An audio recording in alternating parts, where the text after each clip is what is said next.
Hola, buenas tardes. Hola Luciano, ¿qué tal? Chicos, ahí les voy a escribir en el grupo en el chat, perdón, los grupos para que el día viernes nos puedan decir los temas que han elegido. Acuérdense que ya les queda, no digo que les quede poco tiempo, pero ya empieza a ser necesario la entrega de los temas para que ustedes los puedan empezar a escribir, ¿no?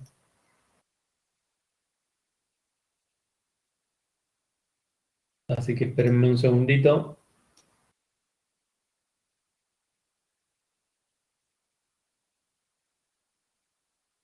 Profe, los temas se los mandamos por mail o el viernes en la clase. Si me los pueden adelantar por mail antes del viernes sería genial, porque yo se los adelanto al profe Nicolás y eso va a permitir que tengamos los temas vistos de antes. Les voy a ir poniendo los chicos que me mandaron los mails que yo voy a tomar como coordinadores, llamémoslo así, para que lo tengan presente, ¿sí? Bueno, profe.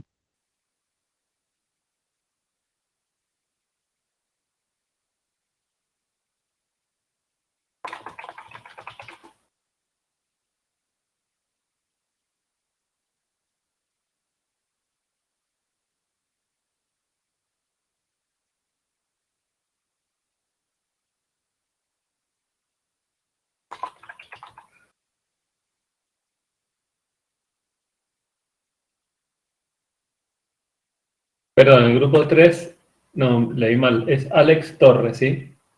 Y el grupo 4 es Franco de Marchi.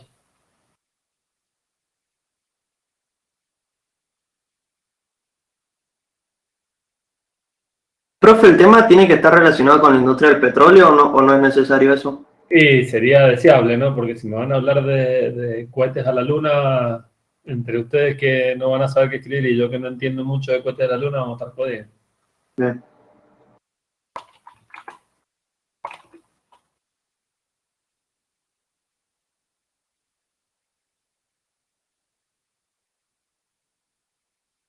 Bueno, ahí creo que están los 4, ¿sí?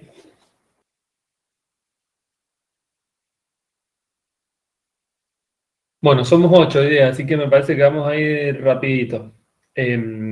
Además, no pretendo que nos metamos tanto en detalle, porque la verdad es que este es un tema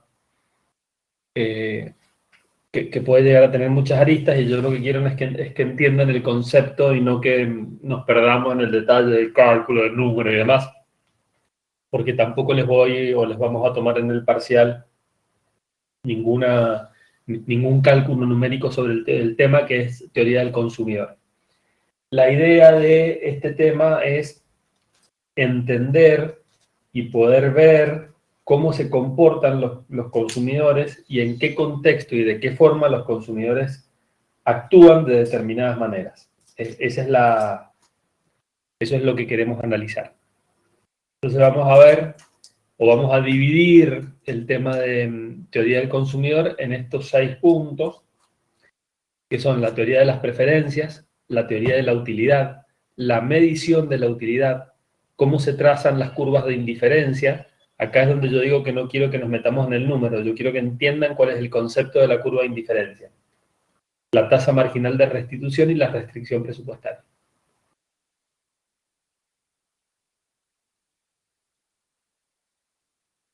¿Qué es lo que dice la teoría de las preferencias?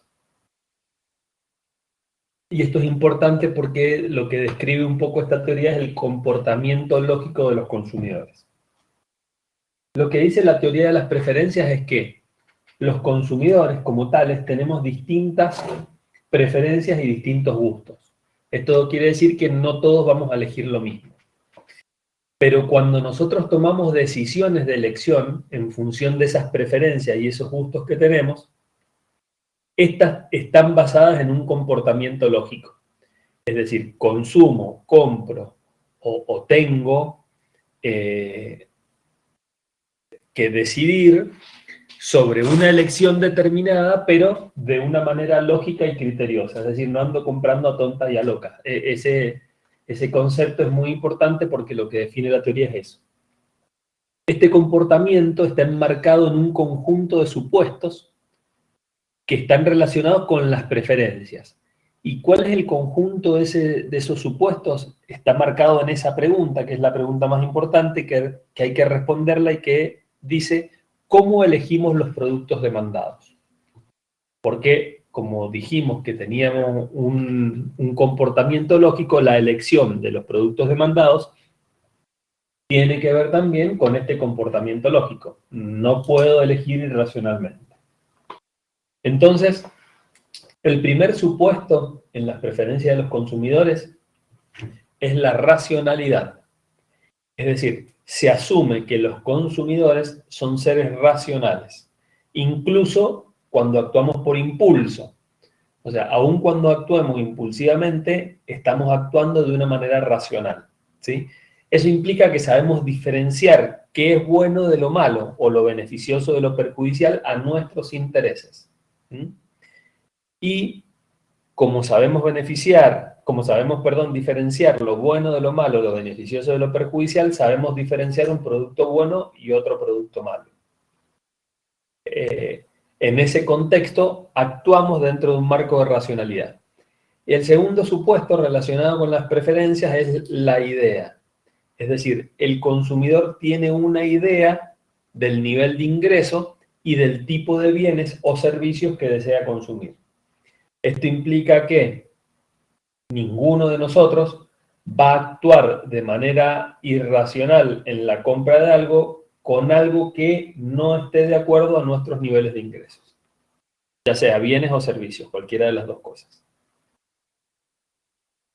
Esta suposición anterior implica que es importante entender que cuando nosotros consumimos porque necesitamos hacerlo. En cualquier contexto. En el contexto de necesidad porque queremos satisfacer un deseo o en el contexto de necesidad porque queremos satisfacer algo que necesitamos. En ese orden de ideas, digamos, lo que aparece ahora es un segundo concepto que denominamos teoría de la utilidad. Acuérdense, ya vimos la teoría de las preferencias y ahora vamos a ver la teoría de la utilidad. ¿Qué es lo que habla o de qué habla la teoría de la utilidad? Responde de alguna forma a cómo y de qué forma se cuantifica, ya sea de manera en cuanto a la cantidad o en cuanto a la calidad, esta satisfacción que nosotros tenemos. Entonces, ante la pregunta de por qué los consumidores demandan bienes y servicios, nosotros lo hacemos, como habíamos dicho, para satisfacer nuestras necesidades. ¿Sí? O por la utilidad que se recibe al consumirlo. Entonces, ¿qué es lo que es la utilidad? La utilidad es el provecho o fruto que se obtiene de esto que nosotros consumimos. Nosotros consumimos de manera racional, ese consumo de esa manera racional, en esa elección, a nosotros nos significa un provecho que obtenemos de eso que consumimos. Y existen dos formas de medir el nivel de satisfacción o de utilidad. Un concepto que se denomina utilidad cardinal, que esta utilidad considera la satisfacción o la utilidad cuando puede cuantificarse, es decir, cuando yo le puedo poner un número y que podemos representarlo a través de una función. Esto implica que la utilidad cardinal, al ser mensurable o cuantificable, tiene que tener una unidad de medida. Bueno, esta unidad de medida la vamos a denominar útil. Cuando nosotros decimos cuántos útiles nos ha generado ese nivel de satisfacción, lo que estamos midiendo es una utilidad cardinal. ¿Sí? Este concepto de útil, digamos, por supuesto que es un concepto abstracto, digamos, pero lo que trata de explicar es que indica un nivel de satisfacción en unidades. Así como nosotros medimos la distancia en metros, la velocidad en metros sobre segundo y lo que fuese, la utilidad la medimos en útil. Y después aparece un concepto de utilidad ordinal que tiene que ver con la ordenada o la forma en la que mido cuando no lo puedo cuantificar. Vamos a poner un ejemplo ahora. Vamos a medir la utilidad de una manera, de alguna manera determinada. Entonces, vamos a respondernos una pregunta para medir esa utilidad. Y la pregunta es, ¿cuántos vasos de agua pueden tomarse después de estar varios días en el desierto privado del líquido vital? Entonces, para esta respuesta, evidentemente, si yo la mido, ese nivel de útil que estoy midiendo, digamos, va a ser la satisfacción que yo tengo cuando me tomo un vaso de agua. Digamos, estoy tomándome un vaso de agua porque tengo sed. Entonces, la cantidad de vasos de agua que yo vaya midiendo van a ir satisfaciendo mi sed de una manera determinada. Ahora, esa manera determinada y esa medición va a tener un límite. Yo no me puedo tomar 2 millones de vasos de agua, porque no responde a la racionalidad de lo que habíamos indicado recién. Voy a tomarme una cantidad determinada de vasos de agua. Entonces, cuando uno consume el primer vaso, dijimos que obteníamos una cantidad de satisfacción que la vamos a medir en útiles. Como voy satisfaciendo esa necesidad a medida que voy tomando vasos de agua, en algún momento la voy a tener que satisfacer totalmente. Entonces, cuando la satisfaga totalmente, si yo después sigo tomando vasos de agua, ya ha dejado de tener provecho que yo consuma vasos de agua. Entonces, voy a consumir agua en una actitud irracional, solo porque tomo agua y no porque lo necesito. ¿Se entiende? ¿Alguna pregunta que quiera hacer alguno? No, profe. You are now Sigamos. unmuted. You are now muted. Entonces, eso que nosotros queremos cuantificar, ese nivel de satisfacción, lo vamos a marcar de esta manera. Entonces, yo voy a determinar que si me tomo un vaso de agua, mi nivel de útil es 10. Es decir, del 1 al 10, yo he satisfecho mi necesidad en un 10. Ahora, cuando sigo consumiendo vasos de agua, evidentemente voy a ir satisfaciendo mi deseo de tomar agua, pero también voy a ir agotando mi capacidad de tomar agua. Quiere decir que el útil, que para el primer vaso era 10, para el segundo vaso quizás va a ser 8, porque ya estoy satisfecho en 2 unidades. Para el tercer vaso de agua voy a tener un nivel de útil de 6. Para el cuarto vaso de agua voy a tener un nivel útil de 4, para el quinto de 2 y para el 6 de 0. Eso quiere decir que cuando consumí 6 vasos de agua, al tener mi utilidad de satisfacción en 0, ya sacié mi sed. Con lo cual, en ese momento, cualquier vaso de agua que yo consuma no va a tener un provecho o un beneficio, sino que va a ser una pérdida porque yo ya no lo necesito, conceptualmente. Ese nivel de útil para cada elemento lo puedo yo transformar en un concepto que se llama utilidad total, ¿sí? ¿Cuál va a ser la utilidad total? La utilidad total va a ser ni más ni menos que la suma acumulada de cada uno de los útiles que yo definí para medir cuánto vale ese útil. Entonces, cuando yo tomo 2 vasos de agua, mi utilidad total va a ser 18, que responde a la suma de 10 más 8. Para 3 vasos de agua va a ser 24, para 4 vasos de agua va a ser 28. Y en algún momento, cuando ya llegué a cumplir o a satisfacer mi sed, y ya estoy saciado, ese nivel de utilidad que dijimos que después se va a transformar en una pérdida porque ya no lo aprovecho, va a empezar a restar y mi utilidad total va a empezar a decrecer. Entonces, la utilidad total, recordemos, surge de la sumatoria unitaria de todos los útiles que yo he determinado para cada cantidad. Y hay otro concepto nuevo que se llama utilidad marginal, y esa utilidad marginal, ¿de dónde surge? Bueno, surge de la suma de la diferencia de las utilidades totales. La utilidad total menos la anterior, y esa utilidad marginal está asociada al nivel de útil que yo tengo. Entonces, recordemos este concepto. Yo necesito comprar o tomar un bien o un servicio. Lo habíamos definido como vasos de agua. Cada una de esa compra de ese bien me va a producir una satisfacción o un provecho o una ganancia. Eso lo voy a medir en útiles. La sumatoria de cada uno de esos útiles para cada uno de esos niveles que yo he determinado lo denomino utilidad total. Y a su vez, la diferencia entre dos números consecutivos de utilidad total lo denomino utilidad marginal. ¿Sí?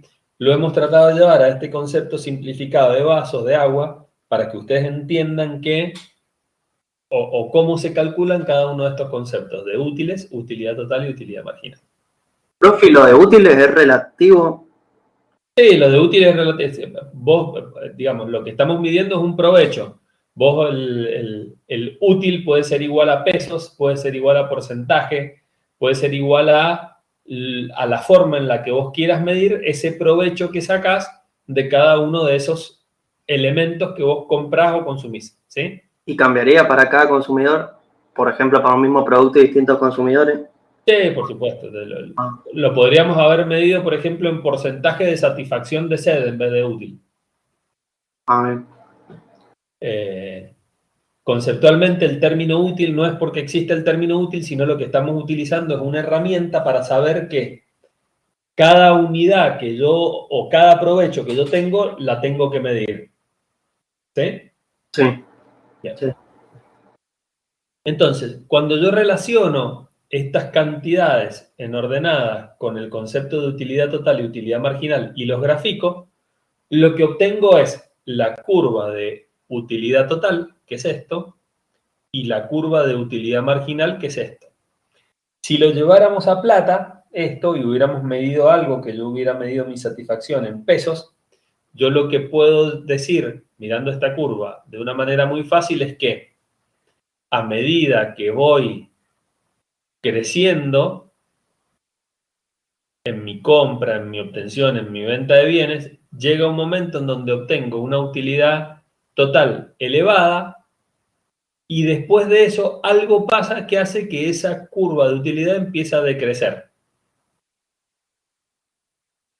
Eso implica que cuando mido las utilidades marginales, yo voy ganando, otra vez en términos de plata, menos plata a medida que voy incorporando más elementos, o que voy obteniendo un provecho menor al que obtuve con el primer elemento.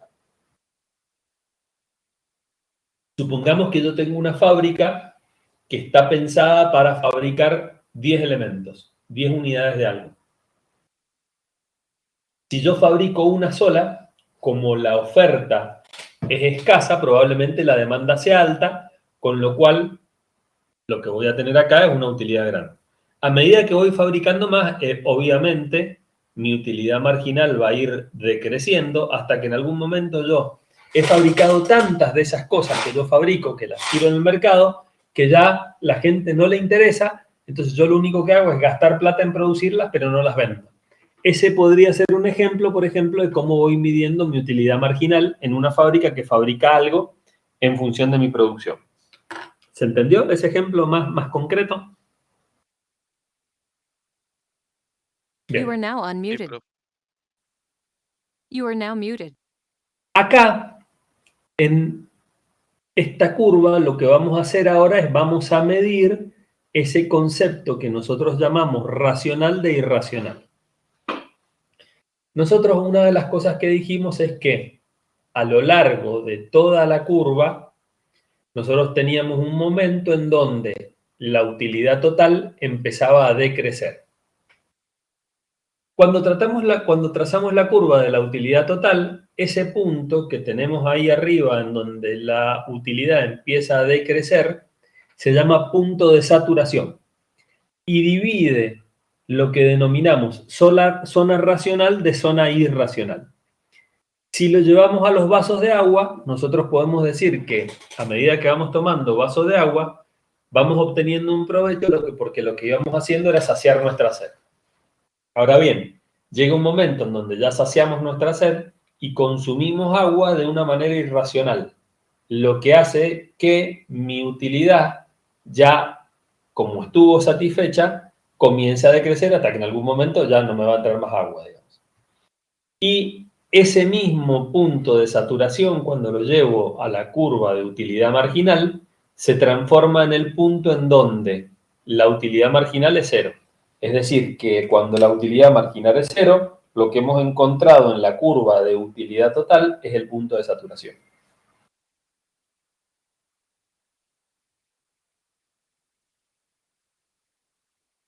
Como vimos en la curva, ¿sí?, la utilidad marginal es decreciente, ¿sí?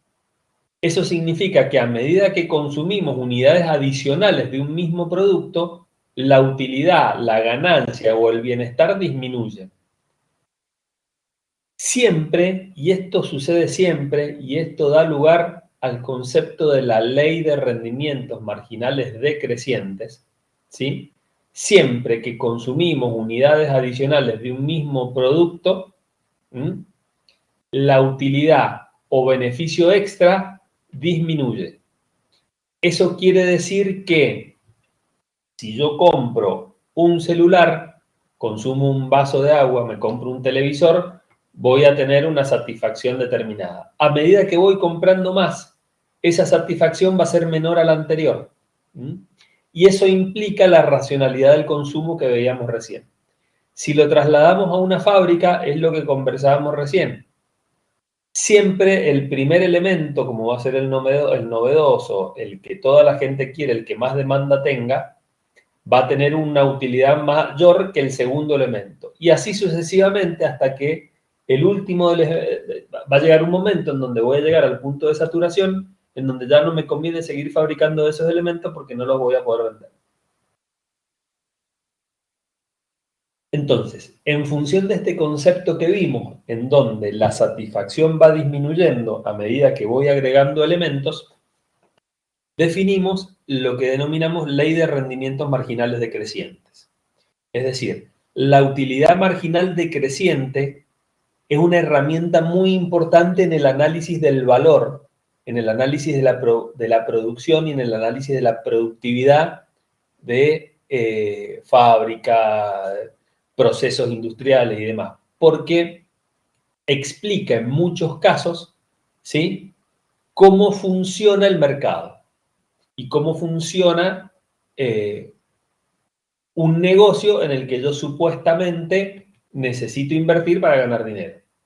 Entonces, recuerden, ¿qué es lo que dice la ley de rendimientos marginales decrecientes? Que a medida que una persona consume una unidad adicional de un mismo bien, en una unidad de tiempo determinada, la utilidad o beneficio extra de dicho consumo para un consumo adicional disminuye. Esa gráfica que muestra la utilidad marginal decreciente explica esta ley que acabamos de ver, que es la ley de los rendimientos marginales decrecientes. Y ya lo vamos a ver en función de cómo calculemos en una fábrica después nuestros ingresos, nuestros beneficios, nuestras ganancias, etc. Un ejemplo muy clásico de esto es la paradoja del valor de Smith.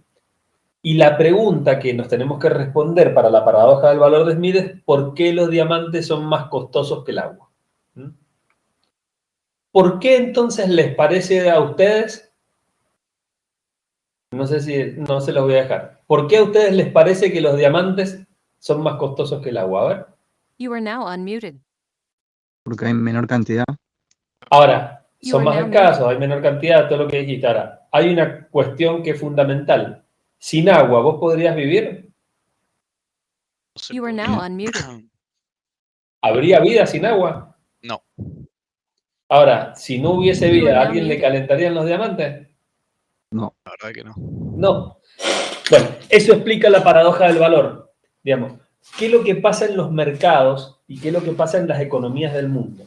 Hay valores que son relativos que se explican en función de la escasez de un bien, cuando el valor absoluto no tiene nada que ver con lo que sucede y con lo que vendría a ser más importante para el consumo de ese bien que exista la humanidad o que exista alguien que consuma diamantes. Si no hubiese nadie que consumiera diamantes, digamos, no valdrían lo que valen porque estarían donde están. Entonces, es una paradoja interesante de analizar porque, y lo que les trato de explicar acá es eso más o menos. Fíjense, dice, el agua es esencial para la vida, los diamantes no. El agua es barata en relación con los diamantes. Esto es una paradoja. Y durante muchos años esta paradoja no se había logrado resolver de una forma aceptable porque los economistas explicaban el valor de las cosas por la cantidad de trabajo y no por lo que yo les denominaba recién en función de la necesidad. Entonces, conceptualmente, ¿qué decía esta gente cuando medía, digamos, el costo o cuando mide el costo de las cosas? Cuando vos requerís 5 horas para hacer un trabajo, para producir un sombrero, para lo que sea, y necesitas 10 horas para producir otro bien, entonces la teoría del valor indica que los zapatos valen el doble que los sombreros.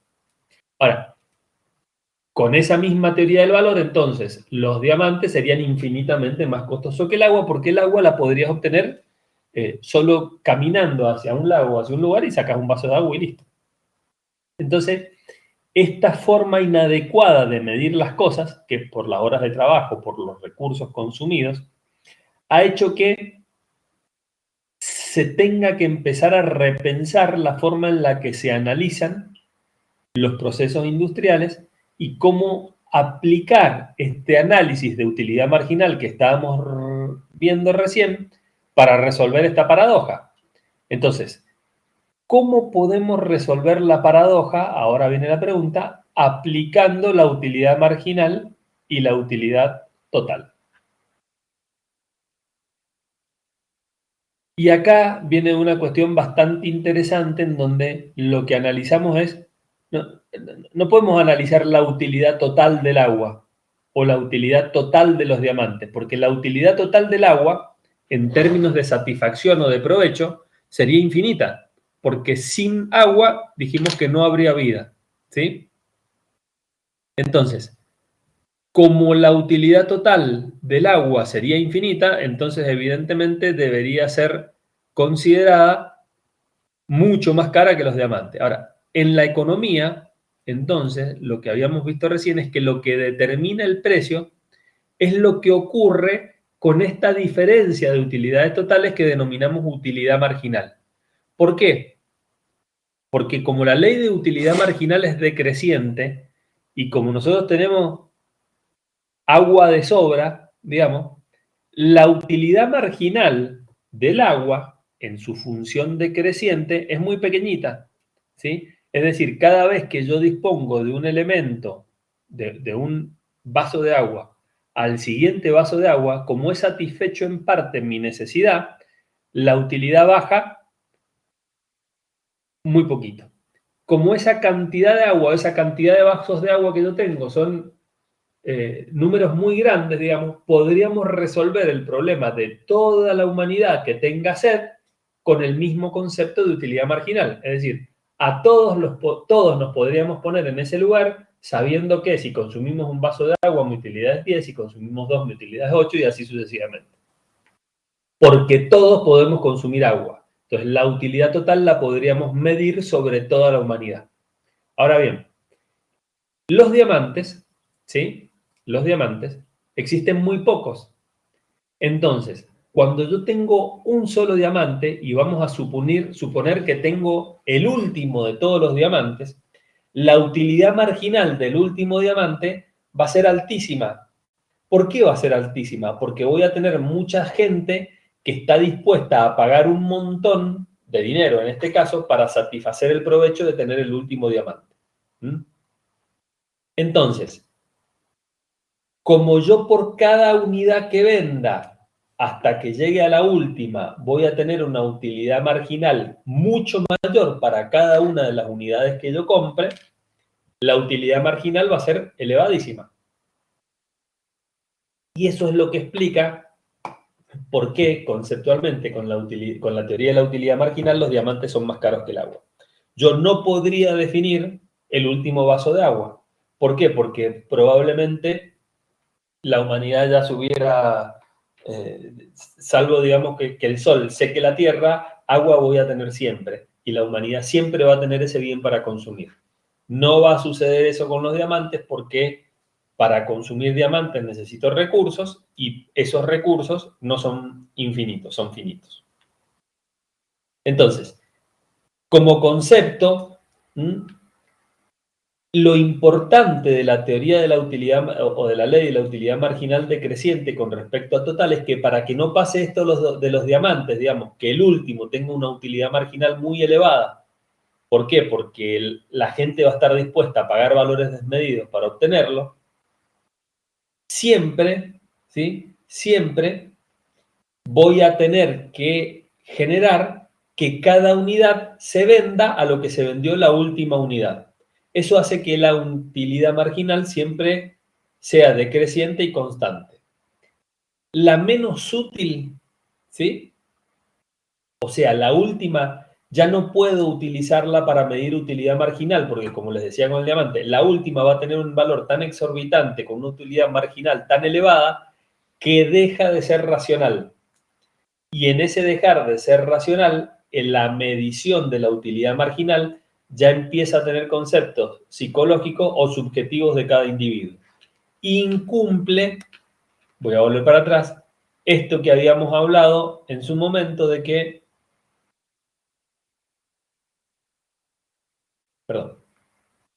de que yo necesito que los consumidores sean racionales y que tengan una idea del nivel de ingreso sobre el que pueden consumir. ¿Se entendió la paradoja de Smith y el agua y los diamantes? Sí, profe, son de... Bien. Vamos a comparar ahora la utilidad cardinal versus la utilidad ordinal. Habíamos dicho que la utilidad cardinal se podía medir y dejamos ahí la utilidad ordinal. Dijimos, hablamos de un concepto de ordenada, pero yo no ahondé porque para ahondar en ese concepto necesitaba que entendieran la ley de los crecimientos decrecientes, cómo se mide la utilidad marginal y la utilidad total. La teoría de la utilidad cardinal fue muy cuestionada a inicios del siglo XX porque, como dijo uno de los chicos recién, ya no me acuerdo quién, el útil es una unidad ficticia incoherente. ¿Por qué es incoherente? Porque cada una de las personas, no, creo que Luciano fue el que lo dijo, va a tener una percepción de cómo medir el útil de manera distinta. Ahora, si cada una de las personas lo pide de manera distinta, entonces el análisis económico ya deja de serlo y se traspasa hacia el campo sociológico. Es decir, yo tengo que medir un elemento en donde dos personas no se van a poner de acuerdo y probablemente lo midan de manera distinta. Si eso pasa, entonces el fenómeno no es observable. Y si no es observable, no puedo deducir qué va a suceder cuando esas cosas vuelvan a pasar. ¿Por qué? Porque como la gente lo va a medir de manera distinta, entonces cada uno va a sacar conclusiones diferentes. Ahora bien, apareció un hombre que se llama Pareto, que ustedes lo deben conocer de algunos otros lugares, y encontró que mejor que utilizar los útiles y medir útiles a nivel de utilidad cardinal, era suficiente con ordenar los niveles de utilidad. Es decir, si yo tengo distintos elementos en donde la gente puede medirlo y tiene el mismo nivel de útil, ¿sí? Si yo eso siempre lo ordeno de mayor a menor, entonces puedo pensar que lo que estoy midiendo es el nivel de preferencia de todas las personas. Entonces, sería congruente pensar que por más que dos personas lo midan distinto, y uno lo mida en 10 útiles, otro lo mida en 20 útiles y otro lo mida en 30 pesos, el nivel de satisfacción en el nivel mayor para todos va a ser el mismo, que considera que ya va a estar satisfecho. Entonces, al ordenarlos de mayor a menor, yo ya dejo de depender de la subjetividad de las personas. ¿Por qué dejo de depender de la subjetividad de las personas? Porque para mí el nivel más alto implica una satisfacción plena en toda la gente. Entonces, la teoría de la utilidad cardinal considera que la satisfacción o la utilidad no necesitan medirse simplemente ordenadas según el nivel de preferencias. Y lo que denominamos utilidad consiste en un ordenamiento de preferencias, ¿sí? Que es lo que decíamos recién. Si yo ordeno las preferencias, deja de tener sentido el útil, porque ya sé que el valor más alto es el cumplimiento, la satisfacción de todas mis preferencias. Y el valor más bajo es el incumplimiento de esa satisfacción. En nuestro análisis, digamos, es muy difícil incorporar este concepto que estamos viendo a todos los bienes que tenemos y a todos los análisis que hacemos. ¿Por qué? Porque son tantos que tenemos herramientas limitadas para medirlo. Entonces sería hipercomplejo ordenar en nivel de útil cada una de las cosas que a nosotros se nos ocurren. ¿Qué sé yo? Medimos en utilidad el tomar agua, medimos en utilidad el comprar una computadora, medimos en utilidad el comprar un auto. Entonces tendríamos millones de procesos para medir que tornarían esto absolutamente irracional. Entonces, ¿qué hacemos?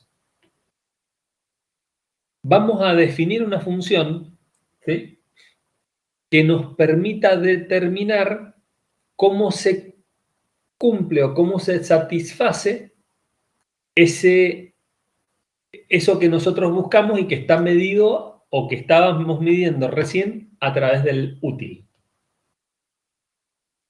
Vamos a poner un ejemplo. Supongamos un consumidor que tiene la opción de consumir distintas combinaciones en una canasta de dos necesidades, como alimento y vestidos. Entonces eso hace que las combinaciones de alimento y vestido, que van a ir incorporando las distintas canastas, sean indiferentes, porque lo que logramos en esas combinaciones es tener el mismo nivel de satisfacción, ¿sí? Entonces, vamos a suponer que yo tengo 4 canastas. Estas son canastas con el mismo nivel de utilidad. Esto es importante. En una canasta A yo puse un alimento, un vestido. En la canasta B tengo un alimento, un vestido. En la C tengo un alimento, un vestido. Y en la D tengo un alimento y un vestido. Fíjense que cada uno de esos alimentos y de esos vestidos vale determinada cantidad de útiles, ¿sí? Y si yo las pudiera graficar, graficaría. El punto A sería el alimento que mide un útil y el vestido que mide 6. El punto B sería el alimento que mide 2 útiles y el vestido que mide 3 útiles. El punto C, 3 y 2. Y el punto D, 4 y 1,5. Entonces, he trazado una función en 4 canastas. Acuérdense que yo les dije que tenía el mismo nivel de utilidad, ¿sí? En 4 canastas en donde cada una de estas canastas responde al mismo grado de satisfacción de la necesidad, combinando un alimento que vale un útil determinado y un vestido que vale otro útil determinado. Esta curva, ¿sí?, que une las distintas canastas, la vamos a denominar curva de indiferencia. Y las curvas de indiferencia muestran los diferentes o las diferentes combinaciones de dos bienes distintos en donde el consumidor es indiferente. ¿Por qué? Porque todas producen el mismo nivel de utilidad o satisfacción. Entonces, volvamos a la curva un ratito. Supongamos que el nivel de útil yo lo transformo en pesos, ¿sí? Yo lo que les podría decir es, si esto fuese dinero, que si me compro el alimento 1 y el vestido 6, estoy gastando 7 pesos. Si me compro la canasta B, estoy gastando 2 pesos en alimento y 3 pesos en un vestido, y lo mismo en el caso subsiguiente. Quiere decir que un mismo nivel de utilidad lo he logrado con distintos gastos y con distintas combinaciones que logran que gente que tenga distintos niveles o distintos umbrales de ingresos vea su satisfacción en el mismo nivel. ¿Se entendió? Bien. Sí, profe. Sí, profe. Profe, ¿qué se arma algún intervalo para determinar que está en el mismo nivel de utilidad? Ya vas a ver, ya te vamos a contestar esa pregunta con un poquito más adelante. A ver. Por ahora lo que me interesa es que entiendan el concepto. ¿Cuáles son las propiedades de las curvas de indiferencia? Obviamente, como existen infinitos niveles de satisfacción y infinitos elementos o posibles combinaciones entre bienes o entre servicios que yo quiera comprar, existen infinitas curvas de diferencia. Las curvas de indiferencia siempre tienen pendiente negativa. Ya vamos a ver por qué. Nunca se cortan y siempre son convexas al origen. ¿Sí? Si nosotros trazásemos entonces infinitas curvas de indiferencia o numerosas curvas de indiferencia, veríamos eso que estoy diciendo. Veríamos que existen infinitas que tienen pendiente negativa, todas tienen pendiente negativa. ¿Se acuerdan cómo se mide la pendiente de una curva? La derivada negativa. Tal cual. Entonces, si yo trazo una recta en cualquier punto que intersecte esa curva, siempre la recta va a tener pendiente negativa. Esa es la derivada de una función cuadrática. Entonces, todas tienen pendiente negativa, todas son convexas ninguna se corta y todas son convexas al origen. ¿Sí? Esa es una traza de curvas de indiferencia. Esto es lo que les decía recién. No nos vamos a meter en detalle, no me interesa. Todas las curvas, cuando yo calculo la pendiente, ¿sí?, transando una tangente en un punto cualesquiera, siempre la pendiente es negativa. Nunca se cortan. ¿Por qué no se cortan? Esta es una de las propiedades más importantes. Porque hay una deducción lógica que hace Pareto, es que dice que si yo tengo 2 puntos dentro de una misma curva de indiferencia, eso implica que esos 2 puntos tienen el mismo nivel de utilidad. Si las 2 curvas se cortasen, quiere decir que en algún momento la pendiente de la recta haría que un punto de la curva 1 versus un punto de la curva 2 podrían tener, ¿sí?, distintos niveles de utilidad, haciendo que uno de los puntos sea más preferible que el otro. Como todos los puntos de la curva tienen el mismo nivel de preferencia y todos los puntos de la curva siguiente tienen el mismo nivel de preferencia, no podrían cruzarse en ningún caso. Es decir, para un punto A que yo trazase en la curva y lo trazase en la curva siguiente, la diferencia de los niveles de utilidad para esos puntos debería ser la misma en todos los casos. Si esa diferencia se achicara, entonces la utilidad es distinta. Por eso no se pueden cortar. Y todas son convexas al origen. Quiere decir que cumplen con la ley de utilidad marginal decreciente, ¿sí?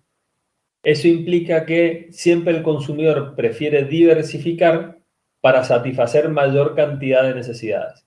Por eso tenemos distintas curvas infinitas con el mismo nivel de cumplimiento y de satisfacción.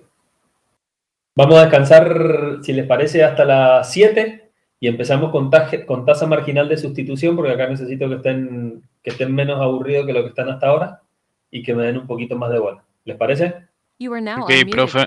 Bueno, profe. You are Bueno, now profe. muted. Dale, a las 7 estén en punto, por favor. Sí, fue. Sí, profe. Bueno, arranquemos. Sí. con tasa marginal de sustitución.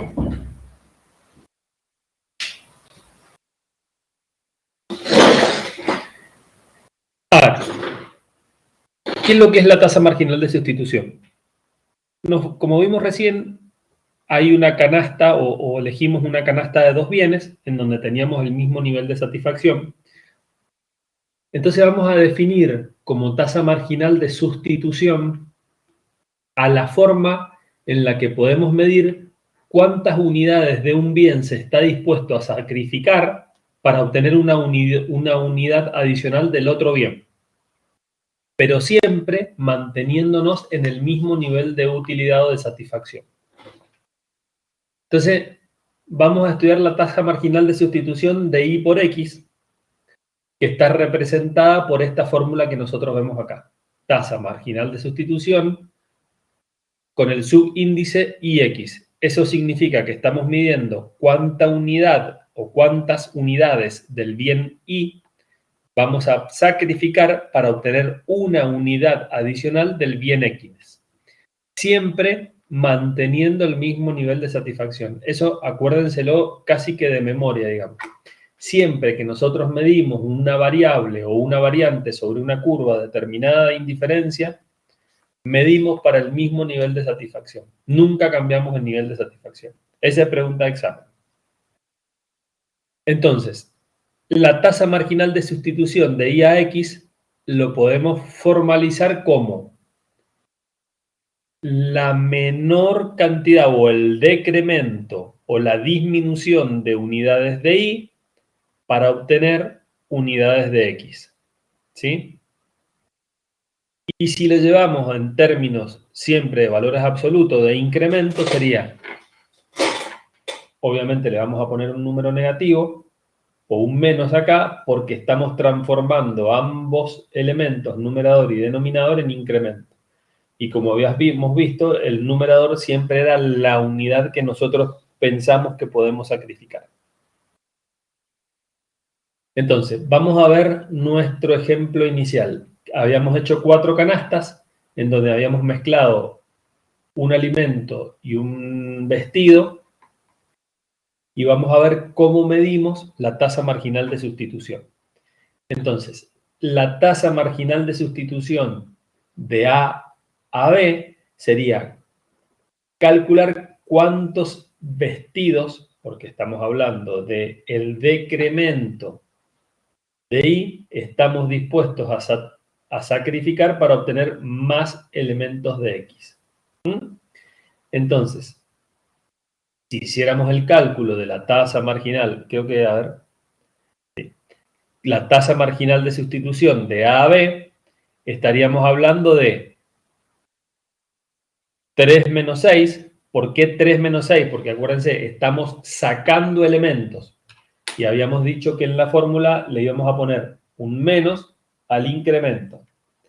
Entonces sería 3 menos 6 dividido, ¿cuánto? 2 menos 1. ¿Qué es lo que es 2 menos 1? Es el número nuevo de unidades de alimento menos el número anterior. Entonces, la tasa marginal de sustitución de A a B sería menos 3. Y esto implica que estamos dispuestos, en términos de mantener el nivel de satisfacción, a sacrificar 3 elementos de Y, o sea, vestidos, para obtener una unidad adicional del bien X. ¿Sí? Si nosotros sacásemos la tasa marginal de sustitución de B a C, vamos acá, de B a C, ¿qué es lo que haríamos? Fíjense que esta curva, si ustedes se acuerdan, yo les dije, siempre tiene pendiente negativa, con lo cual las tasas marginales de sustitución de B a C, de C a D y de D a E, si existiese, ¿cómo van a ser? En términos absolutos. A ver, si alguno me estuvo escuchando, me siguió, o elijo yo. ¿Cómo fue la pregunta, profe? ¿Cómo van a ser las tasas marginales de sustitución de B a C y de C a D si yo les dije que la curva de indiferencia siempre tiene pendiente negativa? Negativa. Sí, ya sé, pero si yo te digo que la tasa marginal de sustitución de A a B es menos 3, ¿sí? La de B a C, ¿cuánto va a valer? ¿Menos 1 o menos 4? Menos 1. A ver, veamos. ¿Y por qué vale menos 1? Por el cálculo que se hace. Sí, ya sé, que sí, You que are piola, now pero ¿por unmuted. qué? Pero lo importante You are es lo now siguiente, miren. Porque la pendiente disminuye, sería. Tal cual. Exactamente, Luciano. Yo les dije que la pendiente era negativa. Eso quiere decir que a medida que yo me voy acercando o me voy acercando a la parte asintótica de la curva, siempre la tasa marginal de sustitución va a ir decreciendo. Esto implica que a medida que voy bajando por la curva, estoy dispuesto a sacrificar menos unidades del bien Y para obtener unidades del bien X. ¿Sí? Acuérdense que la ley de... Habíamos hablado que las utilidades marginales siempre son decrecientes. Por ende, la utilidad marginal también era decreciente. Por ende, las curvas de indiferencia tienen pendiente negativa. Entonces, eso implica que a medida que bajo por la curva, las tasas marginales de sustitución siempre en valores absolutos van a ir decreciendo. O sea que voy a estar dispuesto a sacrificar menos unidades del bien Y para obtener unidades del bien X. Ahora bien, si nosotros trabajásemos con valores discretos, podemos medir cambios discretos. Entonces podemos medir la tasa marginal de sustitución en un punto cualquiera trabajando con la tangente de la curva, que es ni más ni menos que lo que hicimos recién. Es decir, nosotros lo que hemos ido calculando acá es la pendiente de esa recta, que no es otra cosa que la tangente de esa curva. Cuando nosotros trabajamos en variaciones infinitesimales, lo que estamos haciendo es trabajar sobre valores diferenciales, sobre valores muy chiquititos en el límite. Y para tender hacia el límite, lo que estamos haciendo es trabajar sobre una pendiente y calculando en cada uno de esos puntos esa pendiente tangente en el punto. Esta es la fórmula matemática para variaciones infinitesimales, pero la verdad es que no me interesa que se la aprendan, ni me interesa que vean la fórmula, solo me interesa que entiendan el concepto. A medida que hacemos una variación o un valor más chiquitito, obviamente la tasa marginal de sustitución se va transformando en el cálculo de dos derivadas que hacen que estemos trabajando ya con números diferenciales. ¿Sí?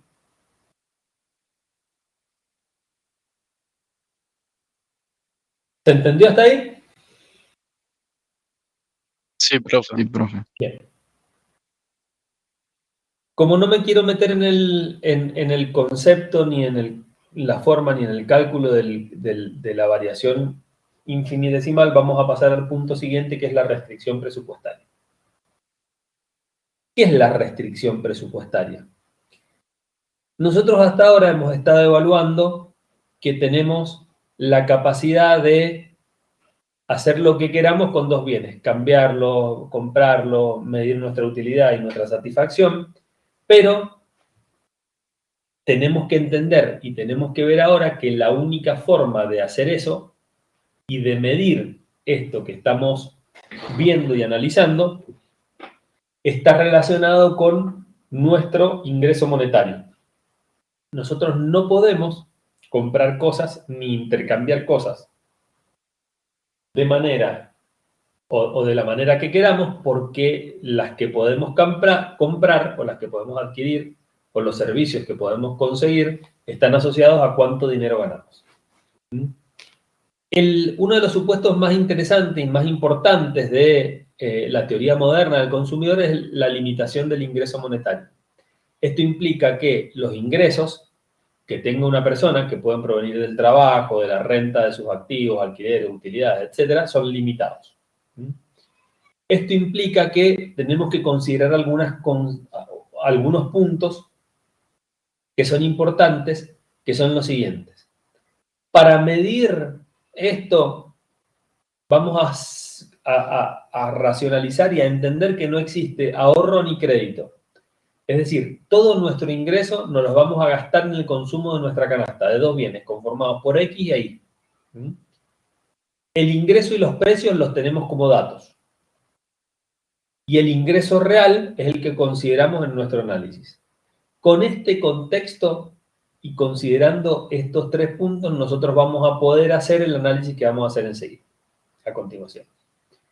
Estos supuestos son válidos sabiendo que nosotros, entonces, todo lo que tenemos de ingresos nos los vamos a gastar en la canasta que tenemos. En ese contexto, la restricción presupuestaria de un consumidor nos permite identificar todas las posibilidades de combinaciones de esas canastas que vimos recién y que podemos llegar a adquirir con el ingreso que nosotros tenemos. Eso quiere decir que si nosotros tenemos un ingreso que vamos a denominar I, vamos a poder comprar una determinada cantidad de bienes X multiplicadas por su precio, más una determinada cantidad de bienes Y multiplicadas por su precio. Esto, como dijimos recién, como todos nos los vamos a gastar en bienes, implica que nuestro dinero se va a transformar en una combinación de bienes X más bienes Y. Si nosotros graficamos esto, vamos a obtener lo siguiente. ¿Cómo podemos graficar esto? Nosotros lo que sabemos es que sobre la curva Y, ¿sí?, el punto para X igual a 0 va a valer el ingreso dividido el precio de Y. Eso es lo que nos va a dar la cantidad de bienes Y que podemos adquirir. Y sobre el eje de las X, en las abscisas nosotros podemos determinar que la cantidad de bienes X va a surgir del ingreso dividido el precio de los bienes X. Como ya tenemos dos puntos, nosotros ya podemos trazar una recta. Esa recta identifica que todo lo que esté por debajo de esa recta lo podemos conseguir porque nos estaríamos gastando menos dinero que el que tenemos, que es nuestro ingreso total. Y todos los puntos que se puedan tomar en esta recta van a surgir de la fórmula Y igual precio por X por la cantidad de X más precio Y por la cantidad Y. Entonces, esta recta identifica cuál es la combinatoria de dos bienes que podemos obtener con nuestro ingreso. ¿Se entiende entonces cómo podemos trazar nuestra curva de ingresos? Sí, profe. Now Sí, unmuted. profe. Bien. You are now muted. Entonces, la restricción presupuestaria la podemos ahora graficar como una función de la cantidad de los bienes. Ahora bien, nosotros podemos obtener, acuérdense que nosotros habíamos dicho, vamos a volver un cachito para atrás. Nosotros habíamos dicho que el ingreso es la cantidad del bien X por su precio más la cantidad del bien Y por su precio. Si queremos graficar una función Y de X, o sea, cuántos elementos del bien Y estamos dispuestos a sacrificar por X, lo que hacemos obviamente es despejar Y de la ecuación y nos queda esta función, que no es ni más ni menos que el despeje de Y, y que la denominamos función de restricción presupuestaria. Fíjense que para X igual a 0, Y es igual al ingreso sobre el precio de Y, lo que hemos visto acá, y para Y igual a 0, X va a ser exactamente lo mismo, el ingreso sobre el precio de X. Esto es lo que nosotros denominamos, que lo vimos en la recta recién, función presupuestaria. y es lo que nos permite identificar con nuestro ingreso cuántos bienes de X y cuántos bienes de Y podemos adquirir. ¿Alguna duda hasta acá? You are now unmuted. No. You Vamos. are now muted. Entonces, ¿se acuerdan cómo ya vimos cómo calculábamos la pendiente de una recta? Entonces no vamos a andar explicándolo otra vez porque ya lo vimos. Entonces, si nosotros calculamos la derivada de y en función de x, lo que vamos a hacer es obtener, aplicando la ecuación de la derivada, la pendiente de la recta. Y lo que determina la pendiente de la recta es que su pendiente, ¿cómo es? Negativa. ¿Sí? Bien. ¿Qué es lo que nos mide la pendiente de esa recta? Y eso es lo importante. En todos los casos, cuando nosotros calculemos la recta, cuando calculemos la pendiente de la recta de la función presupuestaria, lo que vamos a estar obteniendo es la relación entre la derivada de y la derivada de x. Y esa relación nosotros la definimos como... ¿Cómo la definimos? ¿Se acuerda? ¿O alguien se acuerda o no se acuerda? La tasa marginal. Bien. Es parecido a la tasa marginal. Lo que indica esa pendiente en valor absoluto es... Ahora, la tasa marginal era cuánta cantidad, digamos, de bienes estábamos dispuestos a sacrificar de y para obtener X.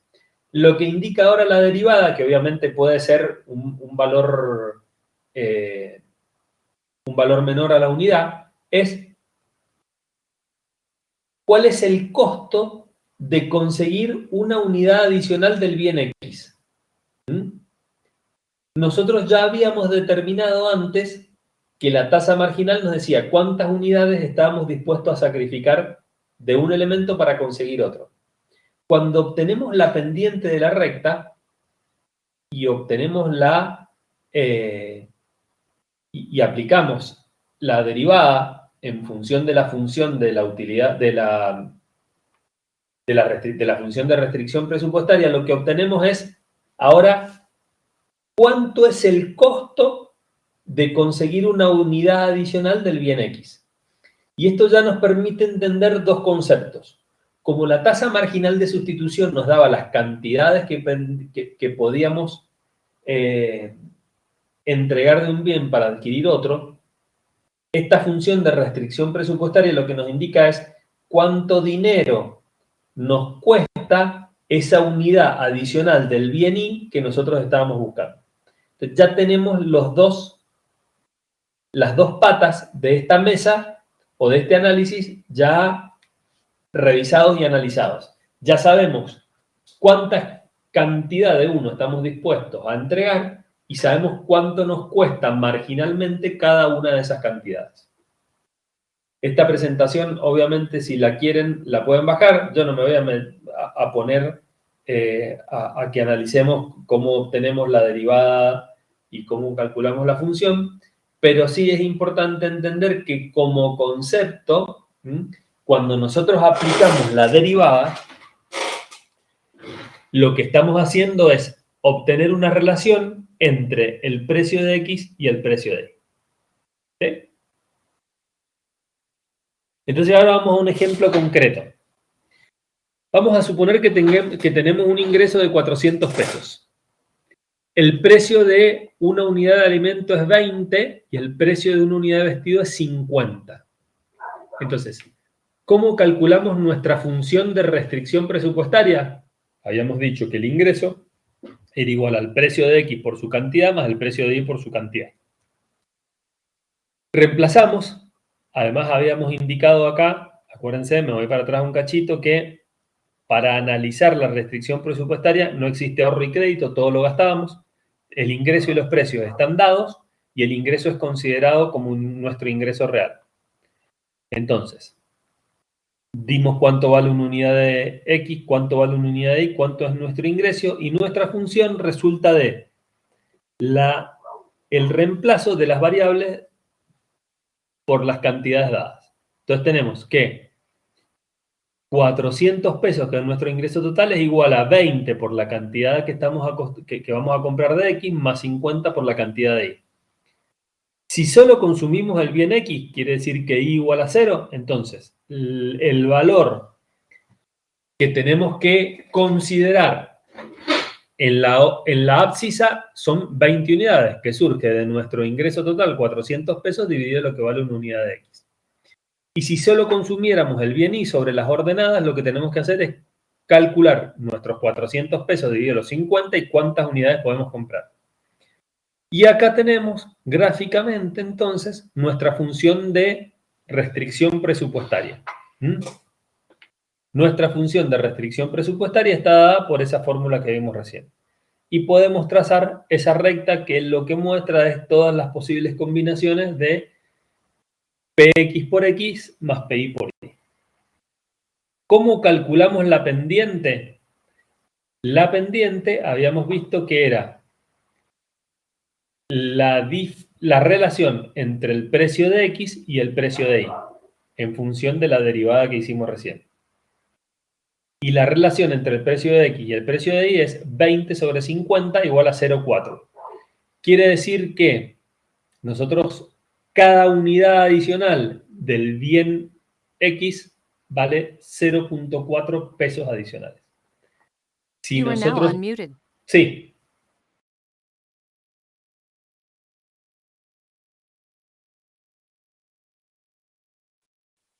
¿8 dividido 20? ¿Y por qué la calcularías como 8 dividido 20?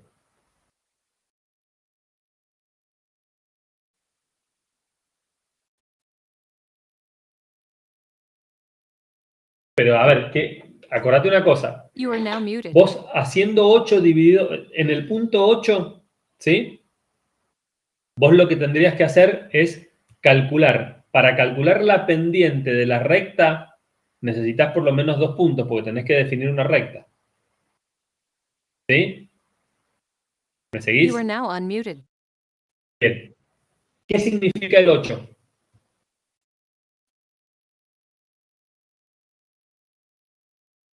¿Y cuánto es el I que le corresponde a 8? O sea, en realidad, ¿cuánto es el X que le corresponde a 8? ¿Y podés calcular una pendiente con un par 8-0? No, porque vos ahí lo que está... A ver, el número te va a dar el mismo, el concepto no está bien, porque la pendiente de una recta, vos lo que necesitas calcular es cuánto cambia Y en relación a X. Entonces, si vos quisieras hacer la pendiente, tendrías que tomar 2 puntos. Podría ser el par 8-0, pero tendrías que tomar probablemente el par, no sé, 5-4. Y ahí calculas la pendiente. ¿Me entendés? Si vos tuvieses el par 8-0 y el par 20-0, podrías hacer lo mismo, pero considerando el par de puntos, no solamente la ordenada y la abscisa. No sé si se entiende lo que te estoy diciendo. Si no lo entendés, decímelo.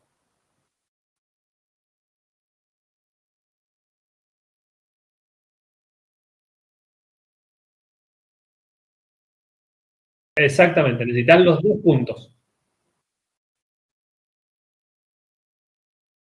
Tal cual. You are now muted. Profe, ¿puede volver a repetir lo que es la pendiente en este caso? Sí. La pendiente nos dice cuántas unidades adicionales o cuánto cuesta en realidad cada unidad adicional del bien X que yo estoy consiguiendo en función de los Y que estoy entregando. ¿Sí? Sí, ahí está, gracias. Entonces, suponete que yo entregue, no sé, 10 elementos o que compre 5 elementos X. Esos 5 elementos X que yo estoy adquiriendo porque resigné muchos Y, me van a costar 5 por 0,4.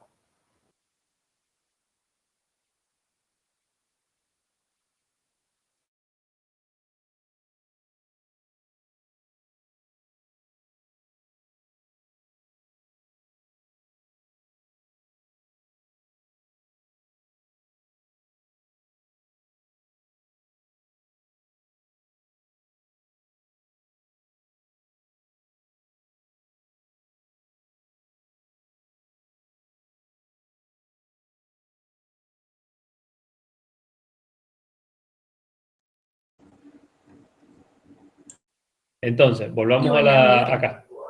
Si yo quiero 10 unidades del bien X, esta curva está un poquito... ¿Cuántas cantidades del bien Y voy a tener que entregar? 4. Si yo quiero 15 unidades del bien X, voy a tener que entregar 15 por 0,4. ¿Me entendés? Sí, ahora sí, profe. Gracias. Igual en la presentación está explicado acá. Y obviamente la pueden bajar. Bien, ahora vamos a ver qué pasa si la restricción presupuestaria cambia. O sea, obviamente nuestro ingreso puede variar, pueden cambiar los precios de los bienes o puede aparecer una variable nueva que son los impuestos. Entonces, ¿qué pasa si la restricción presupuestaria cambia? Obviamente, la recta varía. ¿Por qué? Porque yo lo que pensaba comprar o la cantidad de X y Y que pensaba comprar ya no es la misma. Varía porque tengo más dinero. Entonces, si cambia el ingreso, es decir, si el poder adquisitivo de los consumidores aumenta, voy a poder comprar más bienes X y más bienes Y. Eso es una cuestión lógica y racional. ¿Qué significa? Significa que si yo tengo más dinero, como el precio de los bienes se mantuvo constante, la recta va a trasladarse hacia la derecha. ¿Por qué? Porque voy a tener más dinero para comprar más bienes. ¿Sí? ¿Se entiende? Sí, You are profe. now unmuted. You Profe, are now muted. Dale, ¿qué pasó? en ese caso, la pendiente sería igual. Sí, la pendiente de la recta es la misma. Ah, bien. Acordate que la pendiente de la recta estaba dada como la relación entre cuánto cambia X y cuánto cambia Y. ¿Sí? Gracias. Bien. You are now unmuted.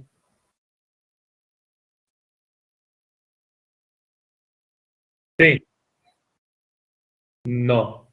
Tal cual. Acordate que nosotros habíamos definido cómo You are definimos now muted. el valor sobre las ordenadas como la relación entre el ingreso y su precio. Es decir, este valor es una cantidad. ¿Sí? El 25, es decir, sobre las abscisas, también es una cantidad porque es el ingreso sobre el precio de X. You are now unmuted. Dale. Y la You are now pendiente muted. siempre era una relación entre el precio de X y el precio de Y. Bien. Entonces, hemos visto o hemos analizado cómo y por qué los consumidores eligen bienes. ¿Por qué? Y porque cada uno prefiere cosas distintas. Es decir, satisface sus necesidades en función de lo que necesita consumir. Y diversifican su consumo en una canasta para satisfacer la mayor cantidad de necesidades posibles. Por eso compramos vestidos y ropa, por eso compramos ropa y comida recién. Y luego mostramos cómo con las posibilidades del consumo, limitadas por la restricción presupuestaria, podemos elegir una cantidad determinada de bienes X y Y, pero no todas las que queramos, sino solo las que podemos comprar. Ahora bien, en este escenario, lo que tenemos que determinar es cuál sería el punto óptimo de equilibrio del consumidor, porque deberíamos ver dónde o en qué lugar el consumidor logra alcanzar el mayor nivel de utilidad posible. Acuérdense que nosotros habíamos visto que lo que buscamos siempre es que con la combinación de elementos que estamos comprando, nuestro nivel de satisfacción sea el más alto. Es decir, queríamos llegar, en función de lo que había dicho Pareto, a esa curva de indiferencia en donde el valor de la referencia de nuestra satisfacción sea el más alto posible. ¿Cuándo se alcanza este punto óptimo? Cuando con los ingresos que tenemos alcanzamos el mayor nivel de utilidad. Es decir, cuando en la mezcla de comida y ropa, lo que estamos logrando es la mayor satisfacción posible. ¿Mm? Ahora bien, ¿cuál es el punto óptimo? Y esa es la pregunta. El punto óptimo se da cuando la pendiente de la curva de indiferencia es igual a la pendiente de la recta del presupuesto. ¿Qué significa eso? Significa que si las dos pendientes son iguales, entonces la curva de indiferencia está teniendo, o la restricción presupuestaria me está generando un punto en donde la curva de indiferencia es la máxima posible para esa recta. Fijémonos acá. Nosotros, ¿qué queremos lograr? Queremos lograr la mayor satisfacción posible. Ahora, la mayor satisfacción posible se va a dar en una sola curva de indiferencia. ¿Y cuál va a ser esa curva de indiferencia en la que vamos a obtener la mayor satisfacción posible? En la curva en donde la pendiente de la curva sea igual a la pendiente de la recta. ¿Por qué? Porque es el lugar en donde se hacen asintótica y es el único lugar en donde se podría intersectar esa curva con esa recta. Como esta recta es una función lineal, digamos, cada uno de los puntos que yo identifique tendría una relación con una curva distinta. Ahora, acuérdense que nosotros lo que estamos buscando es la curva de mayor satisfacción posible. Como esa curva de mayor satisfacción posible es una sola, la condición de equilibrio y de igualdad se va a dar en la tangente. Que es lo mismo que habíamos visto antes. Me voy a volver un poquito para atrás.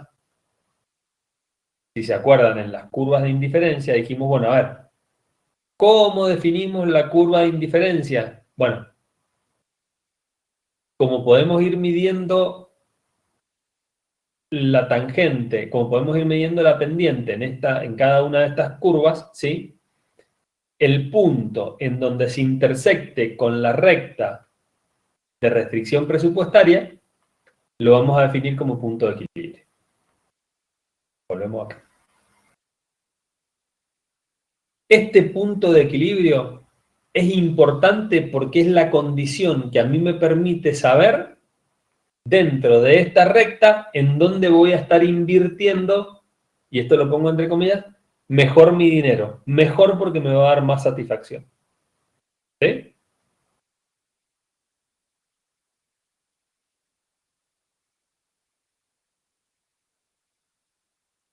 ¿Alguna duda? You Yo are no, now profe. unmuted. No, Selmira, está You are en now una muted. diapositiva que se llama optimización.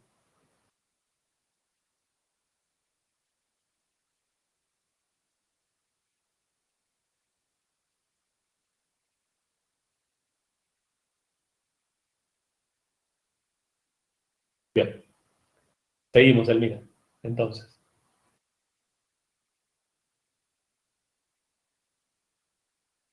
¿Qué es lo que hemos ido viendo acá en la teoría de la utilidad?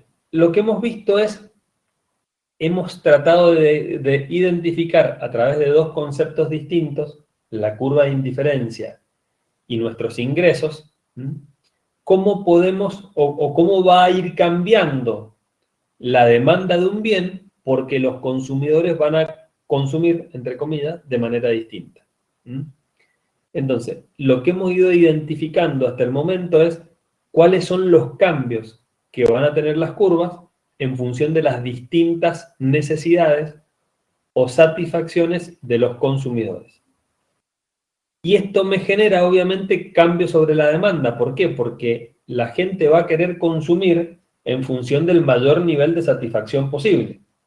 Eso implica que cuando ustedes analicen los los elementos o los materiales o los bienes que ustedes van a ofrecer como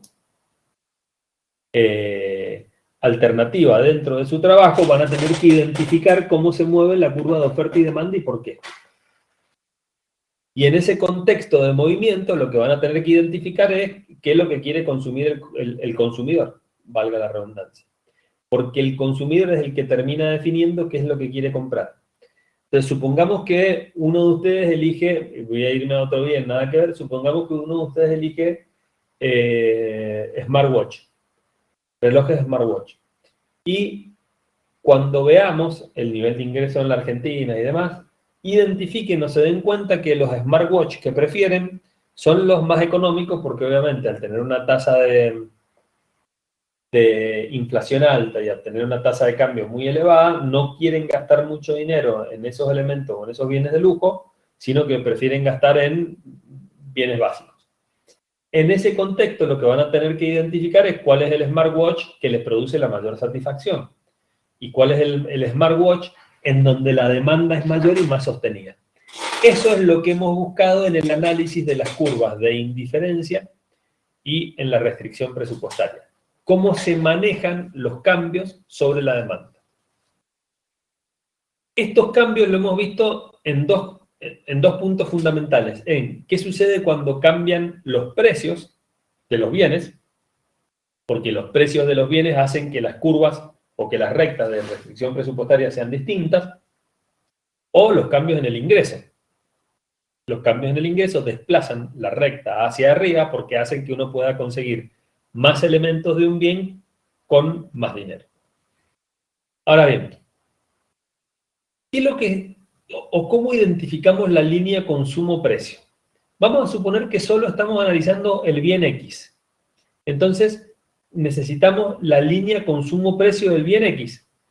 ¿Cómo la obtenemos? Y la obtenemos al unir los puntos óptimos frente a las variaciones de precios del bien X, manteniendo constante el ingreso. ¿Sí? ¿Por qué? Porque nosotros, ¿qué es lo que identificamos? Acá, como el bien Y, yo siempre voy a tener la misma cantidad del bien Y, voy a poder ir haciendo una variación con mi ingreso para ver cuántos bienes X voy a poder ir consumiendo si mi ingreso varía.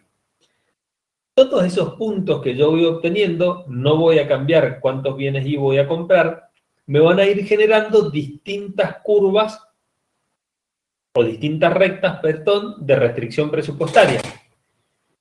Y esas rectas de restricción presupuestaria, todas esas rectas que voy a ir generando, van a tener una y solo una curva de indiferencia, que es la que mayor satisfacción me va a dar cuando consuma una cantidad determinada de elementos X.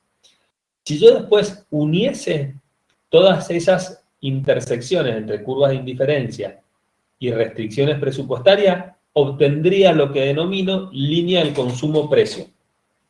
Es decir, esta línea de consumo-precio me muestra para un ingreso variable cuántas unidades del bien X voy a ir consumiendo. ¿Sí? ¿Se entiende? Sí, profe. Y como cada uno de esos puntos, es decir, yo tengo un ingreso presupuestario y voy a comprar una determinada cantidad de bienes. Tengo otro ingreso presupuestario, tengo otro, cada uno de esos puntos, para cada una de sus curvas de indiferencia, me van a ir dando los distintos puntos de la curva de demanda. ¿Por qué? Porque yo sé que el punto A, el punto B y el punto C responden a, según la cantidad de dinero que yo tenga, dónde y cuánto está dispuesto a consumir la gente de ese bien. Entonces, esos puntos, que obviamente van a tener una ordenada y una abscisa, me van a permitir construir mi curva de demanda. Cada uno de los puntos de la curva de demanda, entonces, va a responder a la mayor satisfacción posible y qué precio estoy dispuesto a pagar de ese bien para esa cantidad en la mayor satisfacción posible. ¿Se entendió? Si tienen dudas, me You are preguntan, now unmuted. You are now muted. A ver, Franco, ¿qué no entendiste? You are now unmuted. Bien, volvamos para atrás. ¿Te acordás que You yo are te now dije muted. que la condición de equilibrio o el punto óptimo de equilibrio del consumidor se da en el punto en donde la curva de indiferencia, ¿sí?, tiene la misma pendiente que la recta de restricción presupuestaria? You are now unmuted. Ese punto que está ahí es el punto óptimo, es decir, es en donde con mi ingreso puedo comprar determinada cantidad de bienes X y determinada cantidad de You are bienes now Y muted. y me da el máximo de satisfacción posible. ¿Ah? You are now unmuted. Bien. Ahora suponete que yo la cantidad del bien Y la dejo constante. Y empiezo a variar las cantidades del bien X que puedo comprar. Esas curvas de indiferencia, yo dije que eran únicas para cada una de las rectas porque tienen puntos de equilibrio distintos, me van a dar para cada restricción de ingreso presupuestario el punto en You are now donde muted. el consumidor tiene mayor satisfacción en la compra de bienes X. You are now ¿Sí? unmuted. Si esos puntos de mayor satisfacción en donde yo tengo un precio, porque el precio ya lo definí, ¿cuál es el precio? Y el precio es el punto de la recta de la restricción presupuestaria. Y tengo una cantidad, porque la cantidad es la cantidad de bienes X que me da ese punto, lo traslado a una curva y grafico todos los puntos en donde la satisfacción es mayor, puedo obtener la curva de la demanda.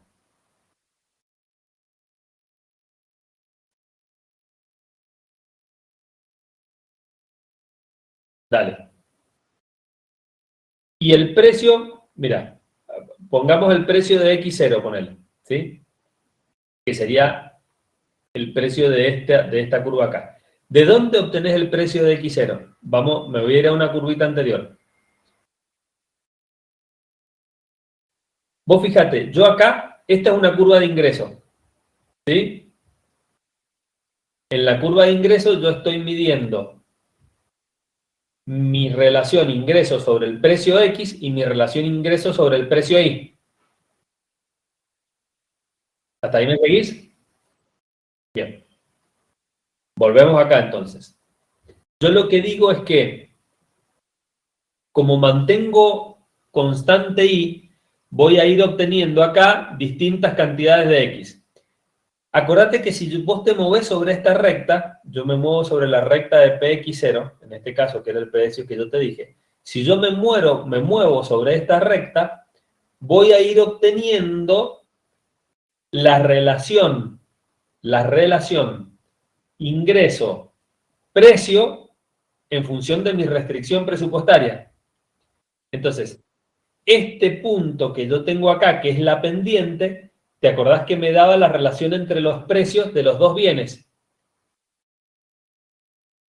Ahora, tal cual. Si Y es constante, entonces yo lo único que voy a tener acá es el precio de X, porque el precio de Y lo tengo constante. Bien, ese es el precio de X que yo traslado a este punto. Profe, ¿qué dijo que nos daba la curva de demanda ordinaria? La curva de demanda ordinaria es la curva que te permite identificar ahora cómo la gente está dispuesta a comprar o en qué cantidades está dispuesta a comprar una persona, ¿sí?, de un determinado bien para el precio de venta que tenga ese bien. Entonces, suponete que vos tenés un bien que está representado por esta curva. ¿Ah? El precio X0 es el precio de referencia para una cantidad determinada en donde mi satisfacción es del 100%. ¿Mm? Ahora bien, si esa cantidad disminuye, el precio de referencia que me da mi satisfacción del 100% tiene que ser otra. ¿Mm? ¿Y no son las curvas que vimos la primera clase o segunda? Exactamente. Esto lo que te está explicando es cómo varía la demanda A ver. y cómo se construyen esas curvas de oferta y demanda. En este caso lo que estamos viendo es cómo se construye la demanda. Sí, ahora sí, profe, ahora sí. Bien. Fíjate que lo que estamos haciendo es una relación precio-cantidad. Entonces, conceptualmente, la teoría del consumidor que me permite construir la curva de demanda ordinaria, lo que hace es relacionar las curvas de indiferencia, es decir, relaciona cuando a mí la compra de un producto me da una satisfacción muy alta con el precio que estoy dispuesto a pagar por esa satisfacción. ¿Por qué los precios son distintos? Porque los ingresos son distintos. ¿Por qué hay gente que va a comprar un smartwatch que va a salir 10 pesos y hay gente que va a comprar un smartwatch que va a salir 100 pesos? Y bueno, porque a uno le va a dar una satisfacción 100 el smartwatch de 10 y a otro le va a dar una satisfacción 100 el smartwatch de 100. Ahora bien, la cantidad de gente que está dispuesta y que puede comprar smartwatch de 10 probablemente sea mucho mayor que la cantidad que puede comprar un smartwatch de 100, aun cuando les dé el 100% de felicidad la compra de ese smartwatch. ¿Se entiende? Entonces, como hay mucha menos gente dispuesta a comprar bienes más caros, eso hace que la curva de la demanda varíe en precio y cantidad en función de, vuelvo a repetir, la demanda que tenga cada uno de esos bienes. ¿Se entendió? You are now unmuted. You are now muted. ¿Qué duda tienen de todo esto que he explicado? Sabiendo que no nos hemos metido con las variaciones infinitesimales que no me interesa verlas ahora. ¿Alguno le ha quedado alguna duda? Yo no, profe. Bueno, entonces como la clase pasada ya los voy a dejar ir a descansar. Acuérdense que el viernes necesitamos que nos pasen los temas, por favor. Así los ven con el profe Nicolás y ya empezamos a trabajar sobre el trabajo. Claro, eso le iba a preguntar. Porque no pueden ser tipo smartwatch y cosas así como que dio ejemplos, ¿no? Y preferiría que no. A ver, vamos por las energías alternativas. A ver, si a alguno se le ocurre... Paneles solares también es un tema que ya está muy tratado, digamos, ¿no? Claro. Pero suponete, ninguno ha analizado los generadores eólicos. Vieron que hay unos generadores eólicos pequeños, digamos, que no son industriales, sino que se colocan en las antenas de comunicaciones y demás, que son como unos generadores eólicos, digamos, de tamaño chico. Se me puede ocurrir eso, se me puede ocurrir, a ver, los autos eléctricos también están muy tratados, pero los scooters eléctricos puede ser otro tema. No sé, a alguien se le puede ocurrir algún aditivo o alguna bacteria para que los pozos de petróleo, digamos, de petróleo convencional viejos puedan producir más. A algunos se le puede ocurrir algo que tenga que ver con la optimización de la extracción de petróleo. Busquemos por ahí. O sea, esos son temas que por ahí pueden llegar a ser interesantes. ¿Los ayudé con eso o no? Bien, ya vamos a ver con el equipo, pero ahí vamos a ver. Bueno, dale. You are now muted. Bueno, y cuando necesiten, ya saben, me escriben a mi mail y ahí vemos alguna clase de consulta o demás. La idea es que sobre estas clases, estos temas iniciales nos permiten después quedarnos un ratito más viendo los trabajos o que yo les pueda ir dando una mano con los trabajos. Entonces, aprovechen estas clases que están siendo más cortas, que yo no estoy entrando tanto en profundidad y quiero que lo entiendan conceptualmente y no que se aprendan los numeritos y las fórmulas de memoria, como para tener algo desarrollado los trabajos para que los podamos ir viendo. Acuérdense que estamos más o menos a un mes de la entrega de la primera parte del trabajo. que lo que van a tener que incorporar en esa primera parte son los primeros temas, todos estos que hemos ido viendo en temas generales, digamos, ¿sí?